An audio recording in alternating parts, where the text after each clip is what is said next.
இதயம் கனிந்த பணிவான வணக்கம் அன்பர்களே.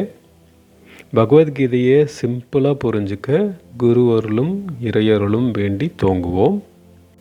இந்த பதிவில் நம்ம பார்க்க போகிறது அத்தியாயம் 6லிருந்து ஸ்லோகம் 4, 5, 6. முதல்ல ஸ்லோகம் 4. யதா ஹினீந்திரியார்த்தேஷு ந கர்மஸ்வனுஷஜ்ஜதே சர்வசங்கல்பசந்நியாசி யோகாரூடஸ்ததோச்யதே. இதோட அர்த்தம், ஒருவர் தங்களது செயல்களை எந்த ஒரு ஆசைகளும் பற்றுதலும் இல்லாது புலன்களின் இன்பங்களையும் துறந்து செய்யும்போது அவர் யோகாரூடா என்று அழைக்கப்படும் ஆன்மீகத்தின் உயர்ந்த நிலையை அடைகிறார். அடுத்து ஸ்லோகம் 5. உத்தரேதாத்மனாத்மானம் நாத்மானமவசாதயேத் ஆத்மைவ ஹ்யாத்மனோ பந்துः ஆத்மைவ ரிபுராத்மனः. இதோட அர்த்தம், உங்கள் மனோபலத்தை ஆத்மசக்தியால் உயர்த்தி கொள்ளுங்கள். உங்களை நீங்களே தாழ்த்தி பலவீனப்படுத்தி கொள்ளாதீர்கள். ஏனென்றால் மனம் உங்களுக்கு நண்பனாகவும் மற்றும் எதிரியாகவும் இருக்கலாம். அடுத்து ஸ்லோகம் 6. பந்துராத்மாத்மனஸ்தஸ்ய ஏனாத்மைவாத்மனா ஜிதः அநாத்மனஸ்து சத்ருத்வே வர்த்தேதாத்மைவ சத்ருவத். இதோட அர்த்தம், மனதை வென்றவர்களுக்கு அது நண்பனாகவும் வெல்ல தவறியவர்களுக்கு மனம் எதிரியைப் போலும் செயல்படுகிறது. இப்போ இந்த ஸ்லோகங்களோட விளக்கத்தை சிம்பிளாக புரிஞ்சிக்க ட்ரை பண்ணுவோம். நமக்கு பல சமயங்களில் மனச்சோர்வு, பதட்டம், வெறுப்பு எல்லாம் சோர்ந்து போவோம்.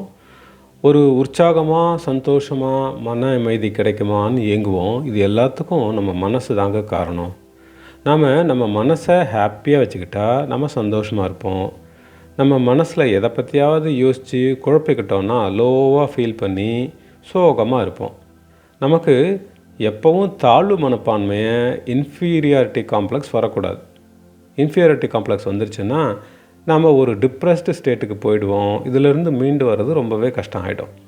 அதே சமயம் நம்ம அகங்காரம், ஈகோ ஜாஸ்தியாகி நான் தான் பெரிய ஆள், என்னை மீறி யாரும் கிடையாது அப்படின்னு தலகணம் ஏறிடுச்சுன்னா இந்த மகமதை நம்மளை பெரிய அளவில் பாதிக்கும். மற்றவங்களை பற்றின ஒரு அக்கறையே இல்லாமல் ரொம்ப செல்ஃபிஷாக இருப்போம்.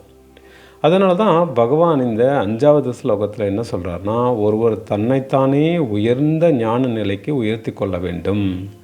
தன்னைத்தானே தாழ்த்தி கொள்ளக்கூடாது, பலவீனப்படுத்தி கூடாது, அறியாமையில் தவிக்கக்கூடாது. நம்ம மைண்டு ஒரு அற்புதமான கருவிங்க, best instrument gifted to humans.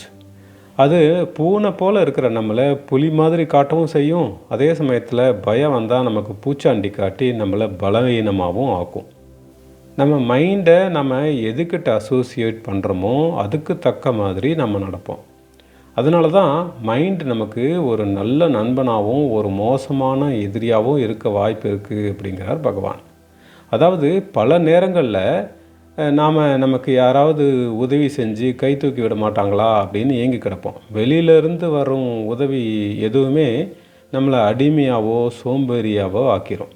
எப்போவும் யாராவது ஒருத்தர் வெளியிலேருந்து உதவுவாங்க அப்படிங்கிற ஒரு எதிர்பார்ப்பை உண்டாக்கிடும். எதையும் எதிர்கொள்ளக்கூடிய தெம்பு, தைரியம், மன வலிமை நம்மக்கிட்ட குறைஞ்சிடும். அதே சமயம் நமக்கு நாமே உதவி கொண்டால் நமக்கு மனோபலம் அதிகரிக்கும். ஒரு கத்தி எப்படி கனி வெட்ட நல்ல விதமாக பயன்படுத்த முடியுமோ அதே கத்தியை அட்டாக் பண்ணி காயப்படுத்தவும் யூஸ் பண்ணலாம் இல்லையா? அதே மாதிரி நம்ம மனசை நல்ல விதமாக நம்ம இதயத்தில் ஆத்மாவாக குடிக்கொண்டிருக்கும் அந்த பரபிரம்மனோட இணைச்சிக்கிட்டோன்னா நம்ம சிறந்த ஆன்மீகவாதியாக அன்பயாஸ்டு லவ்வை, தூய அன்பை எல்லா ஜீவராசிகள்கிட்டையும் பரிமாறிக்குவோம். நம்மக்கிட்ட ஒரு பாசிட்டிவ் எனர்ஜி டெவலப் ஆகி வில் பவர் இன்க்ரீஸ் ஆகி டிவைன் குவாலிட்டிஸ் எல்லாம் ஜாஸ்தியாகி ஒரு ஆறா ஜொலிக்கும். அதே மனசை நெகட்டிவாக எதிர்மறை எண்ணங்களை ஓட விட்டோம்னா நம்மளை மாதிரி ஒரு கெட்ட பயலை யாராலையும் பார்க்க முடியாது. நம்ம பேச்சை நாமளே கேட்க மாட்டோம். நாமளே நமக்கும் சரி மற்றவங்களுக்கும் சரி ஒரு டெமனா டெரராக மாறி இருப்போம். இதைத்தான் பகவான் கிருஷ்ணர் 6வது ஸ்லோகத்தில் இப்படி சொல்கிறார். மனதை வென்றவர்களுக்கு அது நண்பன், அப்படி செய்யாதவர்களுக்கு மனம் எதிரியை போல் செயல்படுகிறது அப்படின்னு. இப்படி நம்ம சென்சஸ் மூலமாக நம்ம அனுபவிக்கிற சுகங்கள்லேருந்து நம்ம கவனத்தை திருப்பி அது வேணும், இது வேணும், அதை அடையணும், இதை அடையணும் அப்படின்னு உலகாயுத இன்பங்கள் எல்லாத்துக்கும் ஆசைப்படாமல் சர்வ சங்கல்ப சந்நியாசியாக இருக்கணும் அப்படின்னு பகவான் 4வது ஸ்லோகத்தில் சொல்கிறார். நம்ம கவனத்தை வெளி உலகத்திலிருந்து உள்முகமாக திருப்பி நம்ம இதயத்தை கவனித்து நமக்குள்ள அந்தர்முக்கியாக இருக்கிற பகவானை தியானித்து அந்த இறை நிலையை பரமசாந்தியான சமாதி நிலையிலேயே ஐக்கியமாக இருந்தால் நாமளும் ஆன்மீகத்தில் உயர்ந்த நிலையான யோகாரூடா நிலையை அடைய முடியும் அப்படின்னு பகவான் 4வது ஸ்லோகத்தில் தெளிவாக சொல்கிறார். இதிலேருந்து நம்ம என்ன புரிஞ்சுக்கலாம்னா, நம்மளோட ட்ரூ ஃப்ரெண்டு சாஷாத் அந்த பகவான் தான். அவர் இருக்கிறது நம்ம ஹார்ட்டில் தான். நாம் நம்ம அட்டென்ஷனை எக்ஸ்டர்னல் ஆப்ஜெக்ட்ஸ் மேலே வைக்காமல் மைண்டை குவைட்டாக வச்சுக்கிட்டா நம்ம ட்ரூ ஃப்ரெண்டு ஹார்ட்டோட வாய்ஸு நமக்கு கேட்கும், இன்னர் வாய்ஸ் நமக்கு கேட்கும், பகவானோட கைடன்ஸ் கிடைக்கும். வாழ்க்கையில் நமக்கு என்ன நடந்தாலும் அறியாமையில் புலம்பாமல் நம்ம இறை நம்பிக்கையோட மனோபலத்தை கூட்டி இந்த பகவான் தான் எல்லாத்தையும் நடத்துகிறார், எல்லாம் கடந்து போகும், இதுவும் கடந்து போகும் அப்படின்னு இறைவன் விட்ட வழின்னு எப்பவும் இறைவனோட ஐக்கியமாகி யோகாரூடா நிலைக்கு நம்மளை உயர்த்திக்கணும். அதுக்கு நம்ம தியானம் பண்ணுவோம், இறைவனோட ஒன்றடைவோம். நன்றி, வணக்கம், ஓம் சாந்தி.